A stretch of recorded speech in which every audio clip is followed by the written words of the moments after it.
the last 4 weeks, I'm sure we've all agonized on what has been happening in Gaza. And I just feel that we cannot be spectators in this conflict.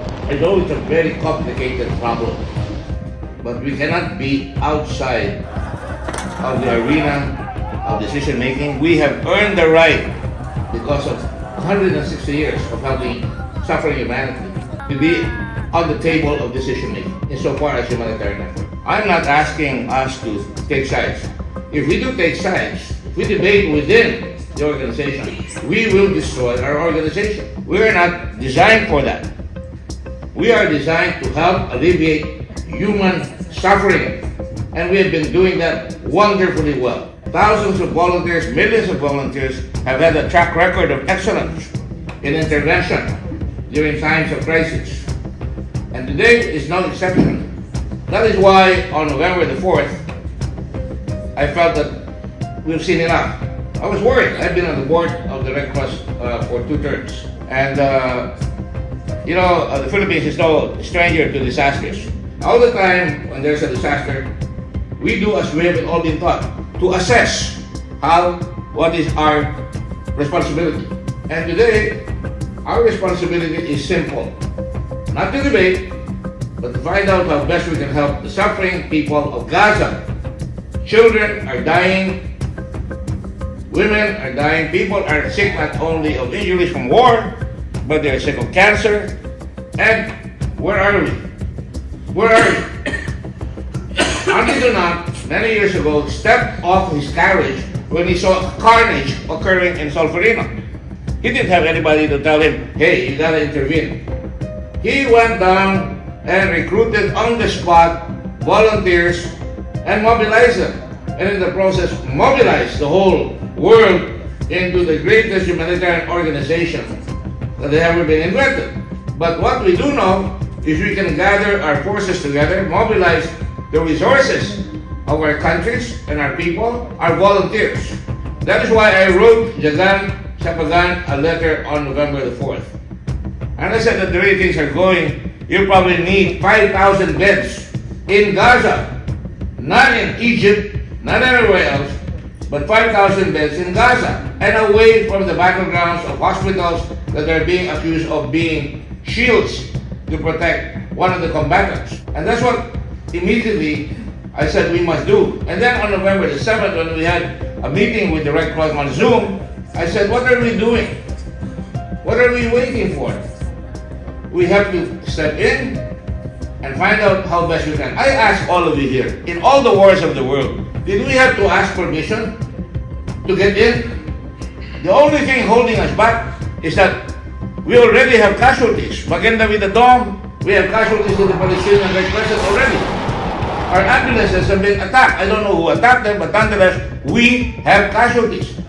We talked on the phone, and we talked yesterday for a long time. And we talked with no less than our Vice President Maja. And we talked of putting up a hospital. And he was saying we should put the hospital in the middle of the hospitals that are presently under bombardment, under attack. And I said, no, we should distinguish and have separation. And I suggest we put up a hospital somewhere in Gaza, an open field, and put up the tents necessary. And we have done this in many battles before, in many typhoons before, and we can do that. Philippines is prepared in our humble capacity to support. Send our doctors, send our nurses, send our medical technicians. I'm sure all of you have that capability. And none of you are going to hesitate when the call is made. And if there is hesitation, there are 191 societies who can write a letter, who can stand up in the world and be counted and tell everybody, you guys kill yourselves, but we're not going to allow you to kill the children anymore. We're not going to let the vulnerable alone. That is why we have to act. There's no time for pausing. And let me just tell you that if we decide here today that we're not going to take it anymore, that we will participate, fulfilling the role and the destiny that has been imposed upon us by history, the world will start thinking again. How many wars are we going to see?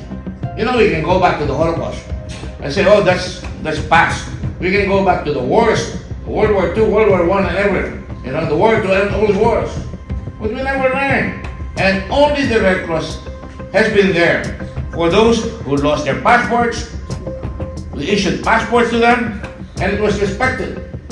And in any disaster, whether it's Haiti, Pinatubo, or any place, the Red Cross flag is always respected. We keep quiet and we will lose that respect. So today I hope you will pardon me. I'm always emotional. Emotion is good. Passion. Passion is good. But without compassion, it is nothing. You must have compassion. I've been speaking with a lot of our confreres here, and they say, we're ready. And they say, no, I don't want to blame our leaders. Sometimes I joke and I say, sometimes we're as slow as molasses. We're not.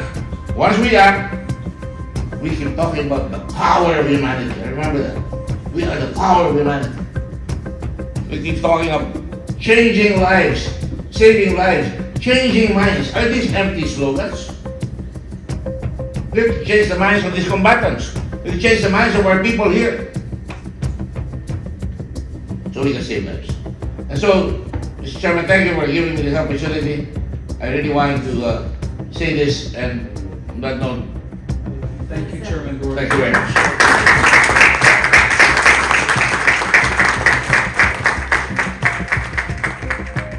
Even my good friend Yusuf Al has a ship with 600 beds. I'm not volunteering it.